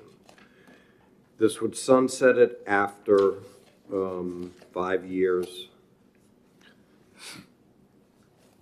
I think it's a reasonable way to go. A future legislature can, continue the authority of the Cannabis Control Commission if it deems it important to do so. The rules, as Senator Lang illuminated the other night, have to be promulgated after 30 months.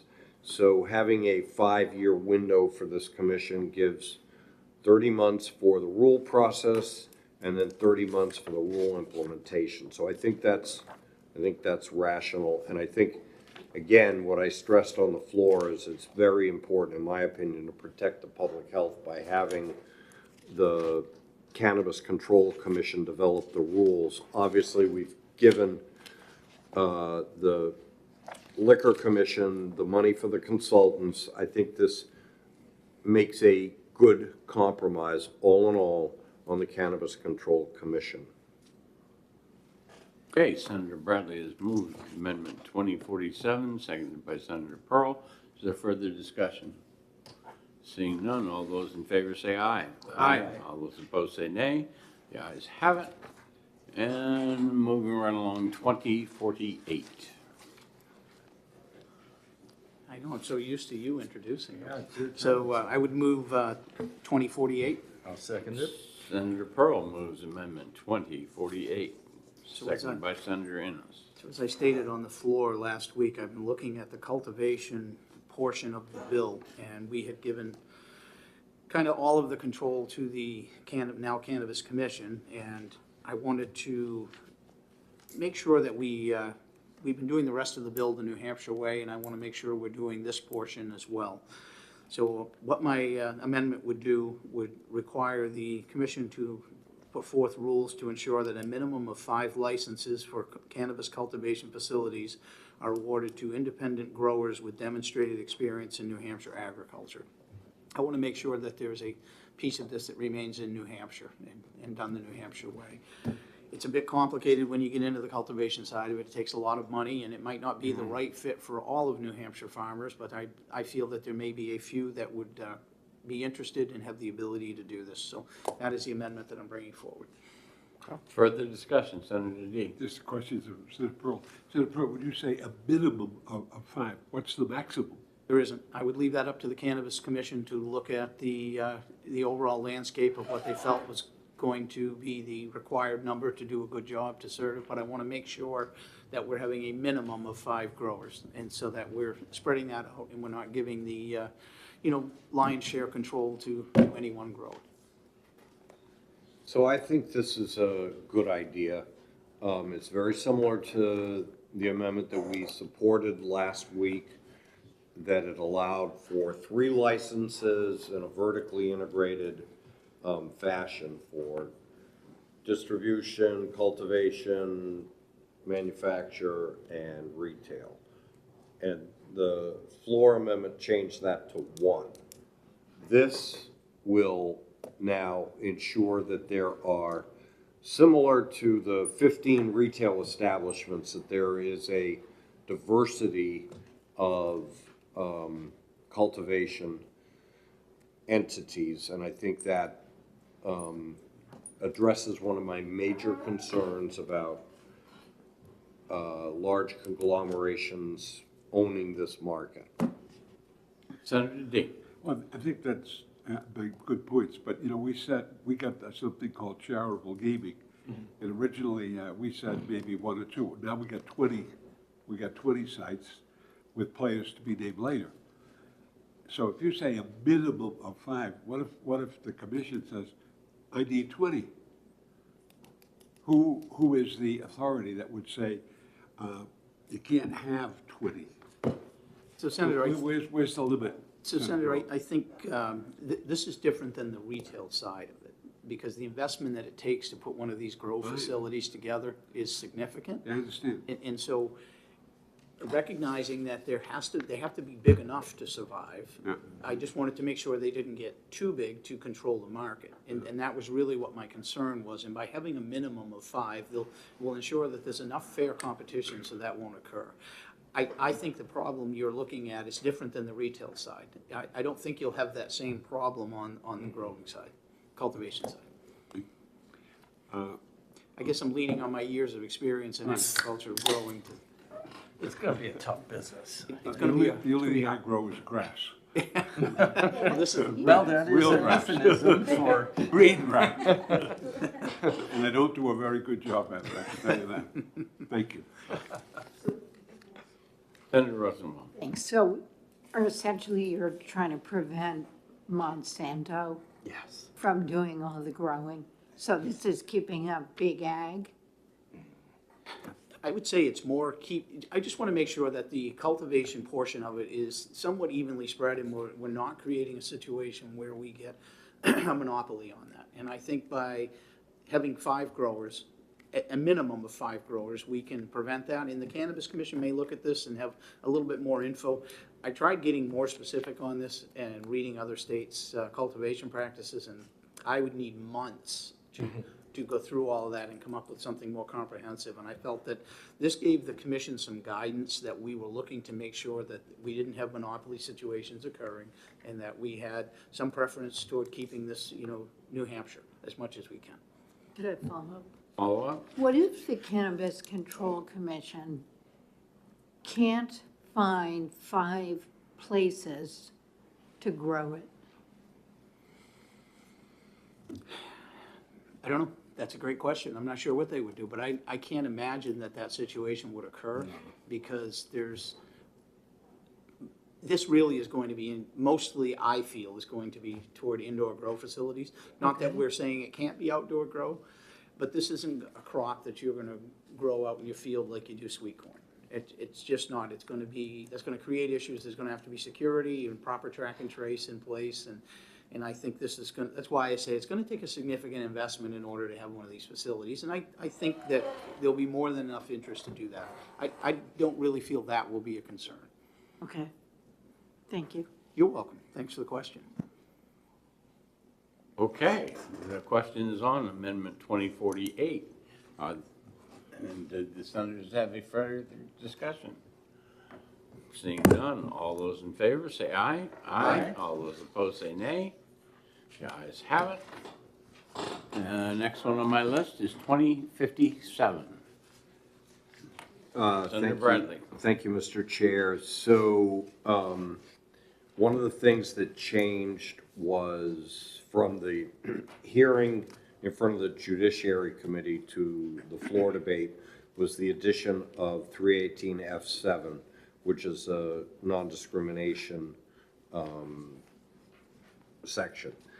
The problem with it, and I had a floor amendment prepared to just strip that section out, but I realized that probably was not going to go anywhere, so I didn't even introduce it. But I think the real problem is addressed by adding the lines 4 through 8.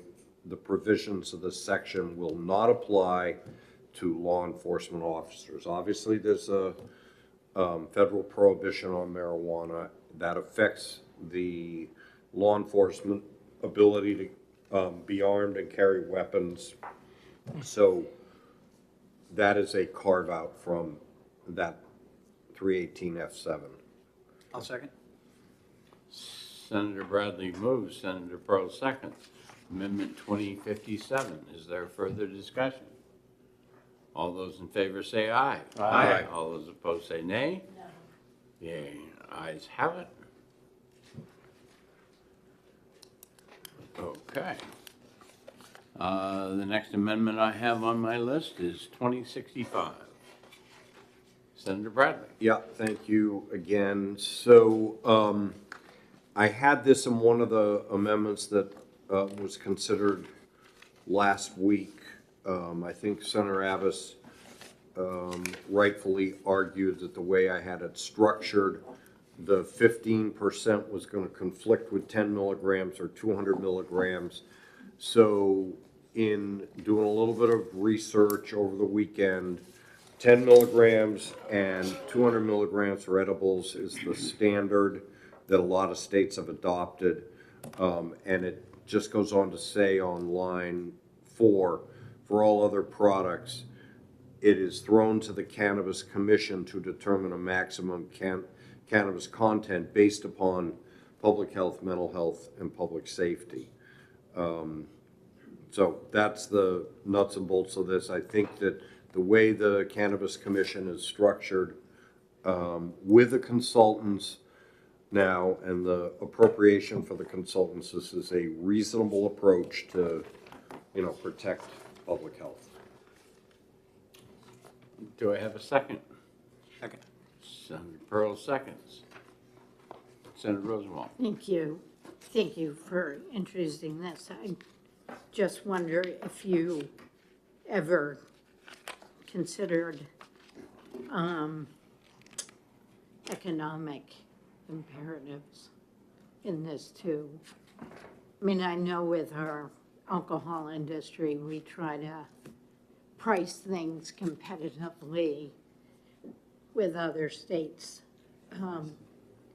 And I know that this is a public health focused amendment, but I was just wondering if you considered but rejected the addition of that the commission should also think about marketplace forces. Well, not getting into the debate that we had on the floor last week about public health, et cetera, I think that the purpose of the Liquor Commission has always been to produce revenue for the general fund. So I don't think that we need to highlight that because that's what they already do. I think that a maximum, level is really more about those three things that I just said: mental health, public safety. So I would prefer to leave it at that. Could I follow up? Follow up? Thank you.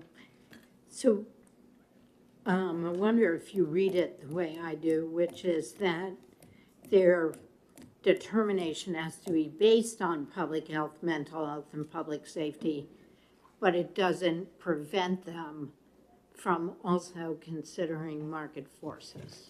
Well,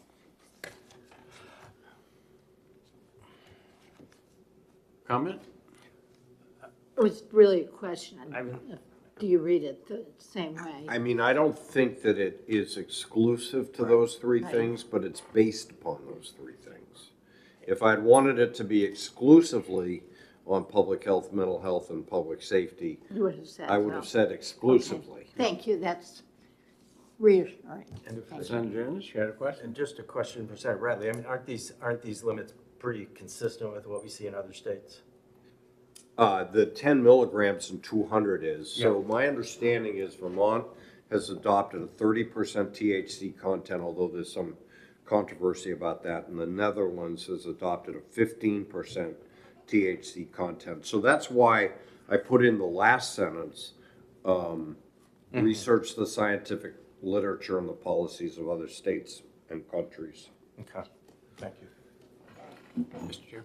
Senator And it Pearl. could well be that the FDA is going to weigh in Yeah. based upon what's happening right now, too. Senator Pearl. Well, I would just say one of the driving forces for my consideration on 1633 in the first place was consumer protection, and I feel that this amendment 2065 furthers that and makes this a better bill toward working toward consumer protection. Okay, Senator Bradley moved 2065 and seconded by Senator Pearl. Further discussion? Seeing none, all those in favor say aye. Aye. All those opposed say nay. The ayes have it. Next on my list is 2068.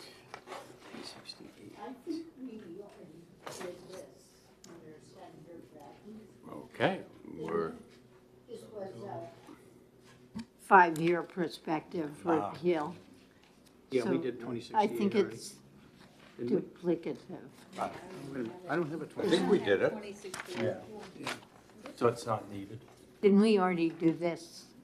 Senator Rosenwald, this is your amendment. If you don't want to present it, then you're not going to present I it. think we already Yes. did this. It So, sunsets the commission, right? 2047, yeah. Yes, yeah. so I don't need to offer it. All right. Very good. I'm pulling the plug. I have several other amendments that we got during the recess. And I got 2069, I've got 2082, I've got 2097, No. and I've got 2101. It's Roosevelt. Okay? But we'd already done it in 2087, essentially the same thing. 2069 was an amendment prepared by Senator Lang. Is there anyone who I'll wants? move it. All right. So, did you move it? I heard her first. So Okay, I'll second. 2069 So if you'd like me to, motion if you'd like me by to Senator speak to that. Rosenwald, second by Senator Pearl. Senator Yeah. Rosenwald. Yes, so if you remember back to the 4 hours last week, we changed the distribution of revenues to 50% to the communities of the state based on the rooms and meals distribution. I think we gave 10% to public safety agencies, and we gave 30% to HHS to go into the governor's commission, and 10 or 15% to go to children's behavioral health, specifically the system of care.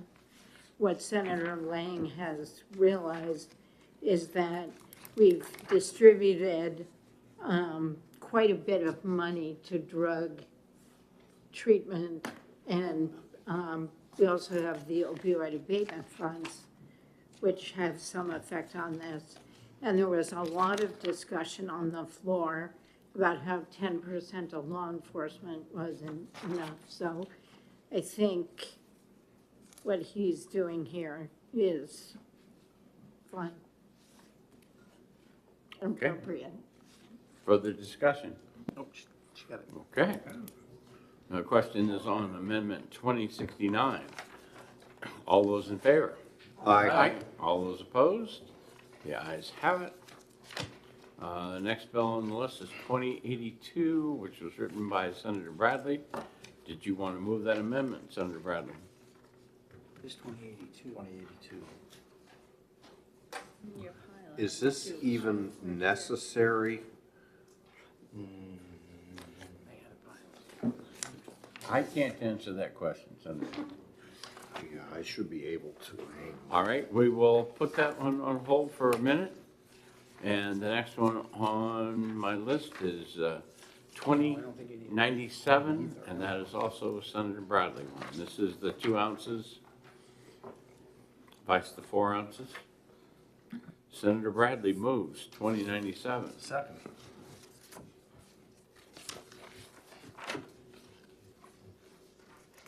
And Yeah, I gave you mine. You have it. the, All right, thank you very much. So, this would reduce the, maximum legal amount that one could have from 4 to 2 ounces. I think, I'm told at 4 ounces, we would allow more per individual than any other state but one that has legalized recreational marijuana. I think 2 ounces of cannabis flower is suitable. further discussion, Senator Rosenwald. Thank you. I think this is also consistent with medical marijuana, because you're allowed to buy 2 ounces every 10 days. So in a month, you can buy 6 ounces, but nobody really has the money for that. So it seems to maintain consistency. Further discussion. The motion is on Amendment 2097. All those in favor say aye. Aye. All those opposed say nay. The ayes have it. Now, Senator Bradley, did you want to go back? Have you had a chance? No, to I look? think that other amendment is okay. I think it was superseded by the amendment for the $250,000 to the Control Commission. Okay, so we are not moving Amendment 2082. Mr. Chair, Sure. both amendments hit the same sections, the $250,000. It restated that section where the appropriation is, but the only change was at the bottom. with the 250,000 for the consultant for rules, and then making the Cannabis Commission administratively attached. 2082 would correct what appears to be a duplication of the appropriation from the liquor fund. Okay, so it is necessary. So it is necessary. That's why you guys are the experts. Thank you very much. Senator Bradley moves Amendment 2082. Second. Seconded by Senator Ennis. Further discussion? All those in favor say aye. Aye. All those opposed say nay. The ayes have it. And the last one on my list is Amendment 2101, and Senator Bradley? Yeah, thank you very much, and thanks for Senator Pearl co-sponsoring this with me. It came to my attention, I don't know why I missed this in all the times I've looked at this bill, but the effective date for the entire bill was effective on passage. There are certain parts of the bill that should be effective on passage, in particular anything to do with the commission setting up the rules, okay, and moving forward in that regard. However, under the Senate passed version, it also would have legalized up to 4 ounces, which we've now amended to 2 ounces upon passage. I think that's, we should wait until the establishment of the license so that we are not just importing the black market into New Hampshire. And that's the point of this amendment. Okay, Senator Bradley moves 2101, seconded by Senator Pearl. Is there further discussion? Okay, seeing none, all those in favor say aye. Aye. Okay. Now, We have an opposed. oh, we have a nay. Revision. Okay. So where we are right now is we have an ought to pass motion, which was made by Senator Bradley. No, not me. I didn't make No. it. I'm guilty. Oh, let me go find it. Mr. Chair, I want to get my record straight here. I think Senator Ennis Well, that was the moved. amendment, okay. Yeah, I moved it. Mr. Chair? on the list of amendments, we hopped over 2037. Was that deliberate? Yes. Yes, Yes. thank you, Mike. I had been informed before the meeting that we weren't going to take up that one.